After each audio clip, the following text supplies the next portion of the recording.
Kenalin, namaku.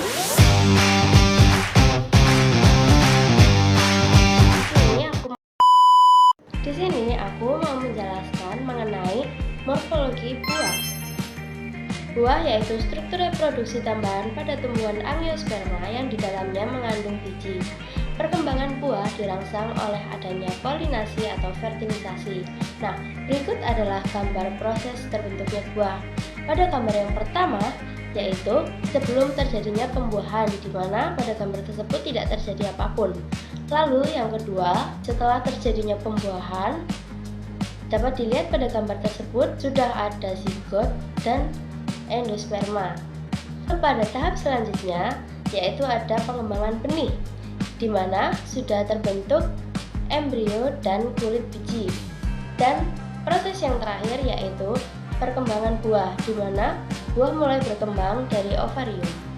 Buah atau fruktus dapat dibedakan menjadi dua, yaitu ada buah sejati dan buah semu. Yang pertama yaitu buah semu. Selain bakal buah, bagian-bagian dari bunga mengambil bagian dalam pembentukan buah. Sering disebut buah tertutup atau fructus clausus, yang dimana berarti buah semu yaitu buah yang berkembang dari bagian bunga selain ovarium. Dapat dibedakan menjadi tiga, yaitu buah semu tunggal, buah semu ganda, dan buah semu majemuk. Asal buah semu yakni yang pertama, reseptakulum, kedua ada periantium dan tangkai bunga, dan yang terakhir dari sisik bunga. Lalu yang selanjutnya ada buah sejati tunggal atau BST, dapat dibedakan menjadi dua, yaitu berdaging dan kering. Nah, yang pertama yaitu berdaging.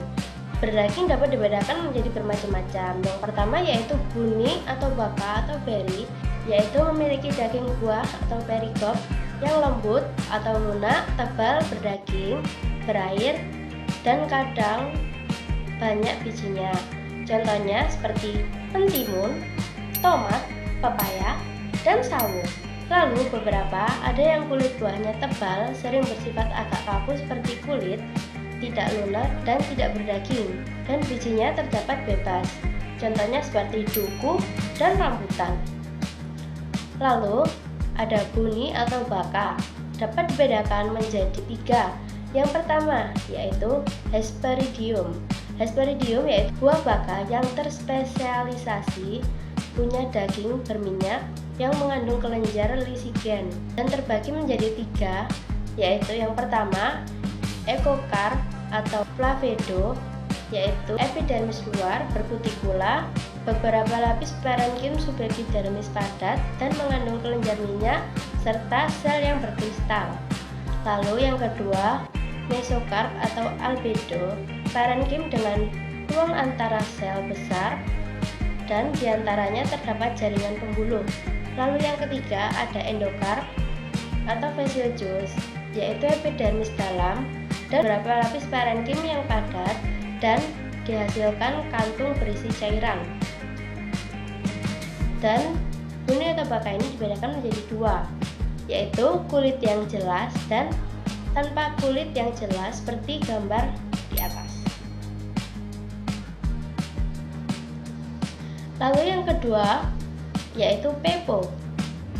Pepo artinya buah baka dengan kulit daging tebal dan bagian eksokarp memiliki tonjolan atau pola atau biasa disebut asosaririna. Contohnya seperti labu kuning dan melon. Lalu selanjutnya ada drupa atau batu, yaitu berbiji satu, memiliki dinding buah berdaging di bagian luarnya, keras di bagian dalam, atau endokarp mengeras. Lalu yang terakhir ada pome, yaitu buah sejati berdaging dengan bagian tengah yang memiliki struktur menyerupai tulang. Contohnya seperti apel atau juga bisa pir. Yang selanjutnya yaitu buah sejati tunggal kering, dibedakan menjadi dua, yaitu satu biji dan banyak biji. Yang pertama yaitu satu biji atau indehiscent atau tidak membuka. Ada beberapa yaitu seperti acene atau akenium atau buah langkah atau kurung, yaitu artinya buah berbiji satu, berdinding dan kulit bijinya terpisah. Contohnya seperti strawberry, bunga matahari, dan bunga pukul 4. Lalu ada karyopsis seperti padi dan samara, yaitu artinya berbiji satu dan mempunyai sayap, contohnya seperti angsana dan aser. Ada juga nux atau buah belu atau buah keras, yang artinya buah berbiji satu, dinding yang mengeras dan sebagian atau seluruhnya dikelilingi oleh cawan atau cangkang, contohnya seperti hazelnut dan almond. Yang kedua yaitu ada banyak biji dan daisen, terbagi menjadi beberapa, yaitu ada belah atau schizocarpium. Nah, di dalam schizocarpium ini buah membelah menjadi beberapa bagian, yaitu buah membelah dua atau diasenium, lalu ada buah belah empat yaitu tetrasinium, berbelah banyak atau polysenium. Ada juga kendaka atau rekma. Dan kendaka ini juga terbagi lagi menjadi beberapa bagian, yaitu seperti buah kendaka dua atau dikopus, yang artinya jika masak pecah menjadi dua bagian dan masing-masing yang pecah lagi mengeluarkan satu biji. Buah berkendaka tiga atau trikopus, jika masak pecah tiga bagian dan masing-masing keluar satu biji. Dan ada juga buah kendaka 5 atau pentakopus, di mana buah jika masak telah menjadi 5 bagian dan masing-masing keluar satu biji. Buah berkendaka banyak atau polikopus, yang jika masak menjadi beberapa buah yang masing-masing satu biji dapat dikeluarkan.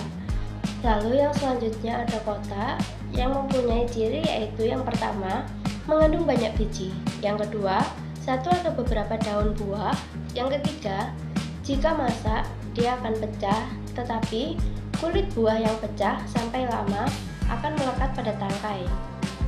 Contohnya seperti legal atau buah bumbung, yang artinya buah berasal dari satu karpel yang memecah pada alur punggung atau ventral, contohnya ada magnolia. Nah, lalu ada juga legume atau buah polong yang berasal dari satu karpel memecah sepanjang alur perut, contohnya seperti gambar di atas. Dan ada silicua atau polong semu atau lobak, bentuknya seperti polong, terdapat dua karpel yang membentuk rusuk tebal yang mempunyai cakar semu, berkembang dari dua karpel yang memecah dua alur dan melepaskan dua karpel menyisakan sikap, contohnya seperti gambar di atas. Nah, lalu kemudian ada kapsula atau buah kotak sejati, yang artinya berkembang dari beberapa karpel memecah sepanjang persatuan karpel melalui wali, contohnya ada durian, lili, dan kanak. Dan dapat dibedakan menjadi beberapa bagian lagi, yakni ada locusidal, yang artinya membuka dari ujung distal. Lalu yang kedua ada septicidal, membuka di antara karpel. Lalu yang ketiga ada septifragal, yaitu sekat tetap menempel pada sumbu. Lalu ada berpori, melalui pori kecil. Lalu selanjutnya ada sirkumsisi, yaitu belahan melintang dan membentuk kelopak. Dan yang terakhir berkatup, yaitu dengan bantuan geligi. Lalu ada juga buah sejati ganda. Buah sejati ganda berasal dari satu bunga dengan banyak bakal buah yang masing-masing lepas. Lalu yang terakhir ada buah sejati majemuk, di mana buah tersebut berasal dari suatu bunga majemuk yang berasal dari banyak bunga dengan banyak bakal buah, tapi seluruhnya seakan-akan merupakan satu buah. Dapat dibedakan menjadi 3, yaitu buah kuning majemuk, buah batu majemuk, dan buah kurung majemuk.